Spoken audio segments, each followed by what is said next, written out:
Every time you've looked on your phone this week or checked the news, it's likely that somebody has been talking about the collapses of Silicon Valley Bank and Signature Bank, the second and third largest collapses in U.S. history. But that doesn't mean that you actually understand what it means for a bank to collapse and why these two banks did so as well. These few minutes may help you out. You're watching a live recording of the New Money, New Problems podcast. Subscribe now at newmoneynewproblems.com/podcast. That's newmoneynewproblems.com/podcast.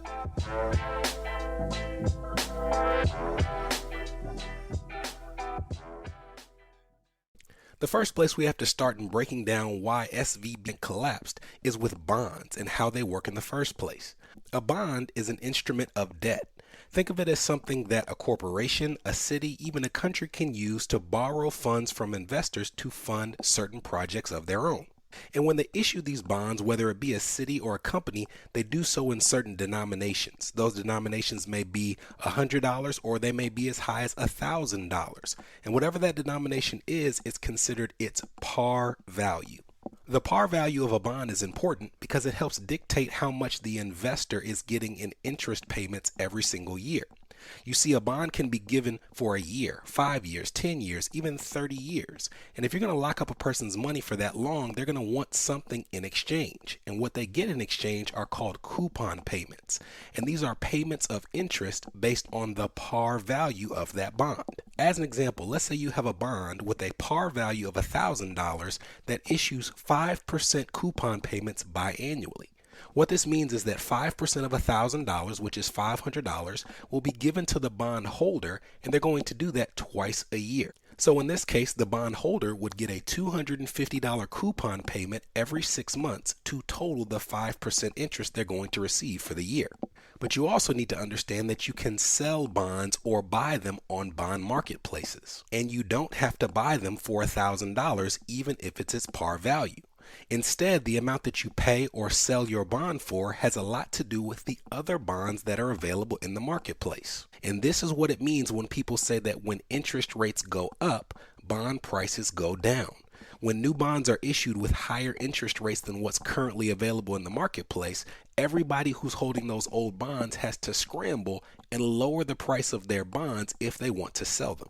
How is this connected to banks? Well, when you look at Silicon Valley Bank and Signature Bank, they make money like all banks make money. If you have a bank that is... Now, what does this have to do with Silicon Valley Bank and Signature Bank? Well, these two banks make money like all banks make money. The first way is by receiving deposits. These banks then take that money and they loan it out to customers. And a significant portion of the income they receive is from the interest they collect on those loans that they're issuing to their customers.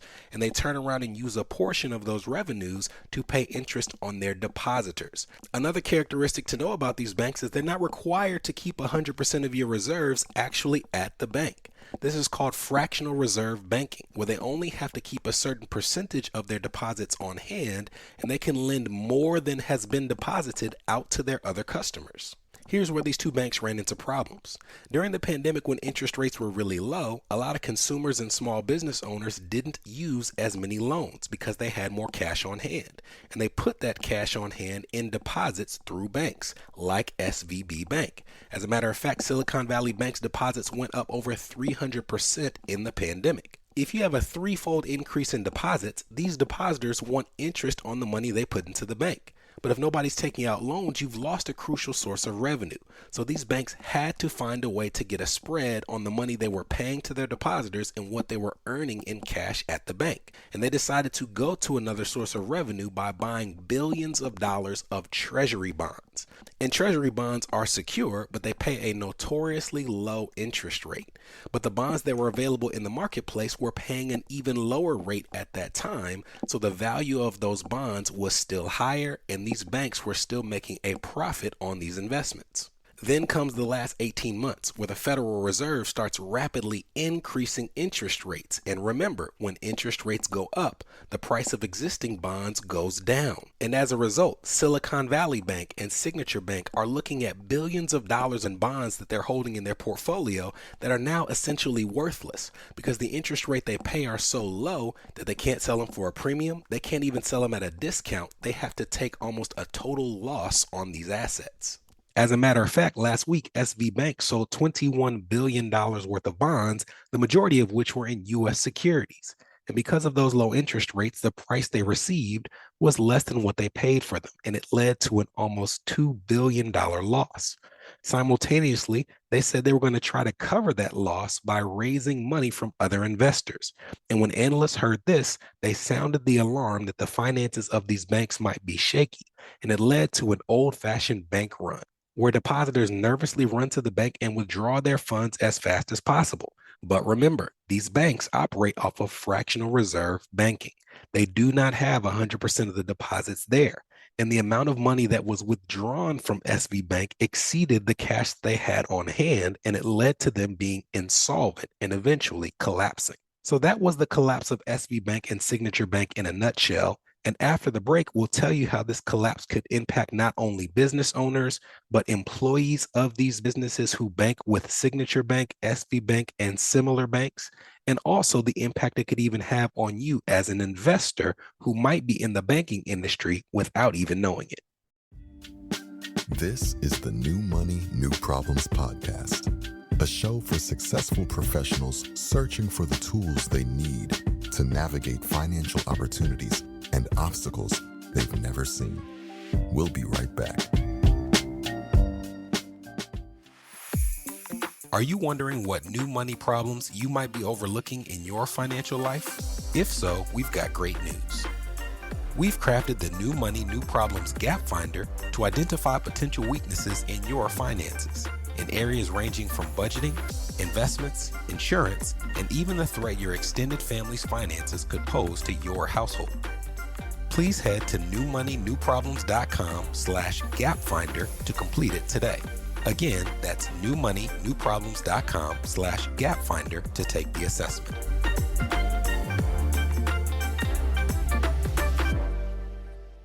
You're listening to the New Money, New Problems podcast. Subscribe now at newmoneynewproblems.com. Welcome back. Before the break, we told you some of the things that led to the collapse of Signature Bank, Silicon Valley Bank, and similar institutions that are seeing some turmoil in that space. And a lot of you might think that you're not impacted by it, but you'd be surprised. And some people have already been surprised to find out that they are indeed subject to events like what happened last week. If you're an employee of a West Coast company, a venture capital company, a tech company, you might have already found out this week that your employer had funds with these two institutions. And you're wondering if your employment is on shaky ground because many businesses of various sizes were wondering whether they'd be able to make payroll this coming week or meet expenses because they had significant funds with these institutions that were not insured. And here's what that means. The FDIC insures accounts for banks up to $250,000. So if you have an account, and many businesses do, that has significantly more than $250,000 in it, anything above those amounts are uninsured, meaning if a bank collapses, there is not necessarily a federal entity that's going to come in and ensure that you can get your money out. Now, thankfully, if you're one of these employees who unwittingly was a part of this disaster, there is already relief on the horizon because this past weekend, the government announced that they were going to save people who were exposed to the bank's failures via deposits, not actually saving the bank themselves. What this means is that if you were a shareholder of the bank, if you were exposed to them either knowingly or unknowingly through investments, if you were management of the bank, if you're talking about the bank's assets themselves, they are still at risk and will fail without someone else coming in to save the day. But if you were a depositor who had your funds there, a small business who had payroll accounts there, if you are an employee of a small business or a large business who had deposits at these institutions, you should be okay because the FDIC is going to go above and beyond their $250,000 insurance limit to make sure that no one goes without when it comes to getting the funds back that they initially deposited. But as you can imagine, when you talk about coming in and seeing the government save a company's customers above and beyond insurance they already provided, it led to a firestorm on both sides of the aisle about whether this is the government going too far in socializing the banking industry and protecting them from its own failures. So this is something that while we've seen it with SV Bank and Signature Bank, I would not say that it's an expectation that it should occur again and again if we start to see more smaller or regional banks fail in the coming months. So if you feel like even though your company is not exposed to these two particular institutions, but if it's exposed to another regional bank that you might be in trouble or it's worth investigating, I would agree with you. It's probably worth investigating because the Fed has signaled that they plan to continue raising interest rates over the coming year. And this means that other banks who are exposed to things like treasury bills are going to be at risk of seeing these assets become worthless as well. And if you don't have a hawk eye on the assets and the balance sheets of these banks, you could also have your funds or be employed by a company who has their funds with an institution who has a significant portion of their balance sheet held in essentially worthless assets. So if you're an employee of a company that you feel might be impacted by not just these two banks, but by putting money with smaller institutions, it is worth asking your superiors, upper management, what percentage of company dollars are insured with the FDIC and what portion are not. And for the portion that's not, are they with stable banks, larger banks, or are they with regional banks that typically work with small businesses or venture capital firms like what we saw with SV Bank? I can tell you it's Tuesday, and I've already heard from multiple people who were worried that they might have lost their job yesterday because they found out after the fact that their company was invested or had funds with SV Bank or with Signature Bank. So, what do I mean by invested? Well, you might also be surprised to know that banks like Silicon Valley Bank and Signature Bank can have publicly traded stocks as well. And many mutual fund managers or exchange traded funds might have a portion of their portfolios invested in bank stocks. So even if you don't work for a company that has their funds with these two banks or a similar institution, you might still have exposure to these types of institutions through your retirement accounts or through even your non-qualified brokerage accounts without even knowing it. And then lastly, if you're of the small slice of people who have more than $250,000 set aside in an account, then you could be worried yourself about a portion of your funds that is not insured by FDIC. If you're in the first group and you're an employee who's worried, really the best you can do is, like I said, ask questions of your employer about the stability of the funds they've set aside as an organization. If you're worried about the exposure of your assets to banking, you can actually check the allocation of the funds in which you're invested, or you can look into the fund manager reports and even sit on quarterly calls in some cases and ask about the percentage of exposure you have to the financial industry or the banking industry. And once you know that exposure, ask them in which companies is it invested.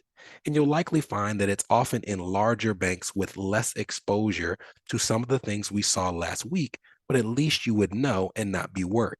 And lastly, if you're a depositor, here is something to understand about the way that the FDIC insurance works. It insures you for not just $250,000. It's $250,000 per registration type at each bank. And that is basically having to do with ownership. So there's all different types of ownership you can have with accounts. You could have an individually owned account. You could also have a joint account. And it's not $250,000, it's $250,000 per form of ownership. So let's say that my wife and I are fortunate enough to be dealing with this problem, and we have $250,000 in a jointly owned account.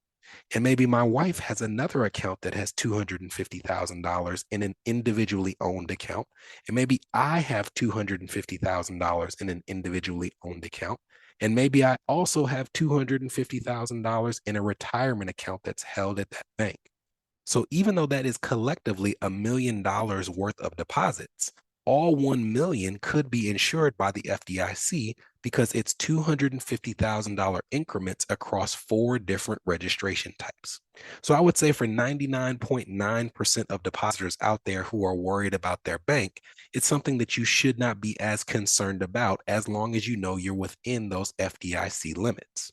But just because you likely shouldn't be worried about it doesn't mean that you shouldn't be aware. And I hope that this episode sheds some light as to what's going on and will at least spur you to check and make sure your account is FDIC insured. Check with your employer to see the stability of their finances. Check to see your exposure in your investments and go forward with that knowledge and hopefully that comfort that the money that you set aside will be okay.